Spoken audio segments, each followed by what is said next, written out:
तो नमस्कार दोस्तों, स्वागत है मगन ट्यूटोरियल्स में। उम्मीद करता हूँ सब लोग स्वस्थ होंगे, व्यस्त होंगे, ज़बरदस्त होंगे। दोस्तों केवीएस पीआरटी का सिलेबस आप लोगों ने कमेंट भी किए थे और मैंने आपसे कहा भी था कि इसका सिलेबस हिंदी में ट्रांसलेट करके दोनों तरफ से मैं आपको डाल दूंगा। तो जैसे भी आप कंफर्टेबल हो उस तरह से उस सिलेबस का अध्ययन कीजिए और आने वाली केवीएस की जो वैकेंसी है उसकी तैयारी आप शुरू कर दीजिए। दोस्तों कुछ दिन पहले ही मैंने आपको वीडियो बना के बताया था कि ये वैकेंसी आने वाली है और जल्दी ही आ जाएगी वैकेंसी। अच्छे पोस्ट्स पे आएगी, अच्छी खासी सीटों की संख्या होगी, तो आप लोग तैयारी शुरू कर दीजिए इसकी। चलिए यहाँ पे सिलेबस आपके सामने है दोस्तों, तो देख लीजिए। कुल 150 मार्क्स की ये परीक्षा होती है और समय जो मिलता है आपको यहाँ पे मैंने एक थोड़ा सा टेबल में कर दिया है कि आप लोगों को समझने में ये आसानी रहे। तो प्रश्नों की संख्या कितनी होगी, पहले ओवरऑल देख लेते हैं। 150 प्रश्न होंगे। दूसरा, कुल अंक कितने होंगे, तो 150, यानी हर एक क्वेश्चन 1 नंबर का होगा।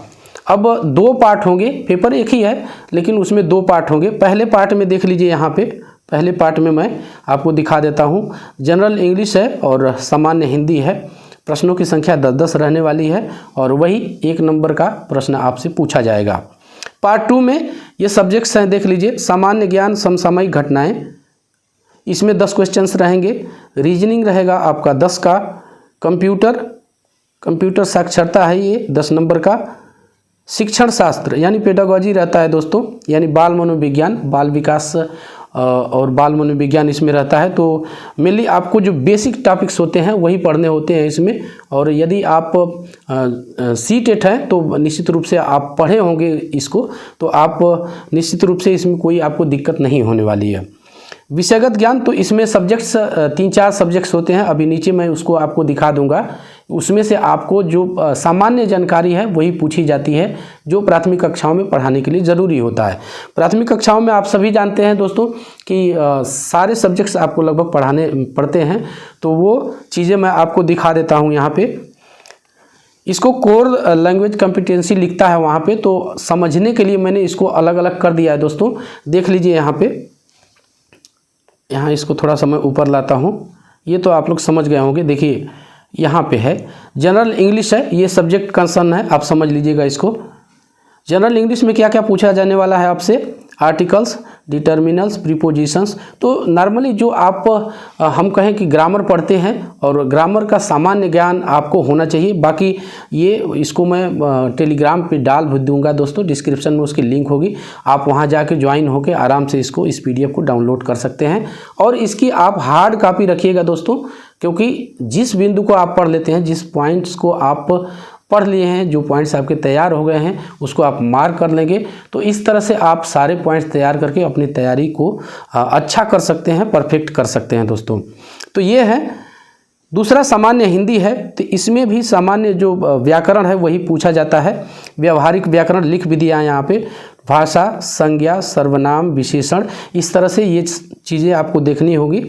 और यहाँ पे लोकोक्तियाँ और मुहावरे, समास, ये समास, संधि समास पे आपका विशेष फोकस होना चाहिए, तो आप इस परीक्षा को आसानी से निकाल सकते हैं। अगला है हमारा इसमें विज्ञान, सामान्य विज्ञान होता है। तो सामान्य विज्ञान आप लोगों ने पढ़ा होगा और तमाम ऐसा नहीं है कि आप इससे अनभिज्ञ हैं। तो व्यवहारिक जीवन में जो विज्ञान हमारे काम में आता है, जो वैज्ञानिक चीज़ों का हम प्रयोग करते हैं, तो सामान्य रूप से सामान्य जानकारी ही आपके लिए इसमें चाहिए। अब यहाँ पे एक एक करके डिटेल पॉइंट मैंने इसको कन्वर्ट कर दिया दोस्तों, और इंग्लिश वर्जन भी मैंने नीचे दे दिया है। आप जिसमें कंफर्टेबल हो उसमें आप देख लीजिए और अपनी तैयारी शुरू कर दीजिए। इसमें कुछ पॉइंट्स मैं आपको शुरू के दिखा देता हूँ। सजीव, मानव शरीर, पौधे का जीवन, प्राकृतिक वनस्पति और वन्य जीवन, भोजन, ब्रह्मांड के बारे में आपसे पूछा जाएगा, प्राकृतिक घटनाओं के बारे में पूछा जाएगा। तो इस तरह से सामान्य विज्ञान का जो पोर्शन होता है वो आपसे पूछा जाने वाला है। यहाँ पे देख लीजिए, यहाँ पे इसका इंग्लिश वर्जन भी मैंने दे दिया है। ये PDF पहले ही बता चुका हूँ कि आप इसको जाके टेलीग्राम लिंक से डाउनलोड कर सकते हैं, उस पर मैं डाल दूँगा। तो ये जो है ये इसी का इंग्लिश वर्जन है, तो इसको आप जाके वहाँ से देख सकते हैं। अगला विषय हमारा देख लीजिए सामान्य गणित का है, तो इसका भी हिंदी वर्जन मैंने यहाँ नीचे डाल दिया है। इसको देख लीजिए, नंबर सिस्टम है, एस्टिमेशन है, एस्टिमेशन ऑफ नंबर्स है, place value, use of symbols. तो इस तरह के जो सामान्य गणित जो आप मान के चलिए कि बेसिक कक्षाओं में जो पढ़ाया जाता है, बेसिक कक्षाओं का यदि NCERT आप पढ़ लेते हैं मैथ्स 1 to 8 मैं कहूँगा, तो वहाँ से 1 to 8 मैंने बोल दिया, 6 से 8 तक का यदि आप पढ़ लेते हैं तो आपको बहुत ज़्यादा मदद मिलेगी। हालांकि प्रश्नों की संख्या और प्रश्नों का स्टैंडर्ड जो है वो हाई स्कूल लेवल तक का भी होता है, तो उसमें आपको अच्छी तरह से तैयारी करनी होगी।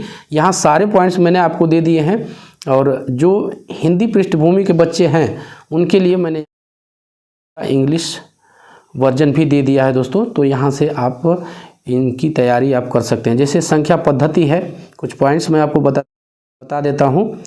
संख्याओं का अनुमान, स्थानीय मान है, प्रतीकों का उपयोग, संख्या संचालन, पर शब्द समस्याएं, तो इस तरह से है। LCM SCF है।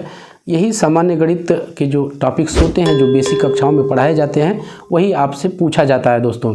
और आप निश्चित रूप से मैं कहता हूं कि जो गांव के बच्चे हैं या हिंदी पृष्ठभूमि के हैं, यूपी बोर्ड के बच्चे हैं विशेषकर मैं कहूं, तो वो इस परीक्षा को देने से घबराते हैं या नहीं देते हैं, बिल्कुल आप ऐसा ना करिए। बहुत आसान परीक्षा है, आप आसानी से इसका सिलेबस आप तैयार कर लीजिए और आप आसानी से इसमें आप सिलेक्शन ले सकते हैं। अगला है सब्जेक्ट में दोस्तों पर्यावरण अध्ययन। यहाँ पे देख लीजिए, इसको थोड़ा सा मैं ऊपर कर देता हूँ ताकि आप अच्छी तरह से इसको देख सकें। हाँ, तो यहाँ देख लीजिए जो टॉपिक्स आपको पढ़ना है, ये इंग्लिश वर्जन है इसका, और यहाँ पे उसी का हिंदी अनुवाद है दोस्तों। लोकतंत्र की प्राथमिक संस्थाएं, स्थानीय निकाय, राज्य निकाय, राष्ट्रीय निकाय, लोकतंत्र में नागरिक अधिकार। तो जो इस तरह से सामान्य टॉपिक्स होते हैं पर्यावरण के अंतर्गत वही रहते हैं दोस्तों। इसमें आप यहाँ पे मैं आपको दिखाना चाहूँगा। अब इसमें पर्यावरण में ऐसा नहीं है कि आपको बहुत छोटा सा टॉपिक है, ये बड़ा टॉपिक है दोस्तों, और इसकी तैयारी आपको अच्छी तरह से करनी पड़ेगी।